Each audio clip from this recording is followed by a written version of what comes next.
Buti pa talaga yung upuan, inuupuan. Ay grabe, nagparinig. Kaya naman bumili na lang ako nitong upuan sa Shopee kasi kailangan ko nga ito sa aking mga pag-video-video na ina-upload dito para naman mas kumita tayo bilang mami. Nakita ko nga ito na nag-scroll ako at naghahanap ako ng something kabili-bili ba at kailangan natin makabili ng mga bagay na aesthetic sa loob ng bahay. Kaya nung nakita ko to ay naisip ko agad na kailangan ko to kasi alam mo naman, kumikitang pangkabuhayan tayo. Sabi ko, hay, ito na yung perfect na nakita ko katulad ng mga ginagamit ng iba para makapag-video sila ng napakaganda.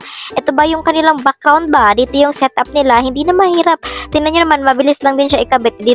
Kinakabit-kabit lang yung mga tornilyo dyan. Ayan, tumutulong pa nga yung baby Bigo ko. And ayan, tapos na nga siya. Ang comfy niya talaga, as in flappy siya. Ang ganda niya upuan, ang linis niya din tingnan. Tuwang-tuwa nga yung anak ko dyan. Kaya ayun, for the lundag siya at tuwang-tuwa talaga siya. Kaya ayan, check out ka na para may maupuan ka din.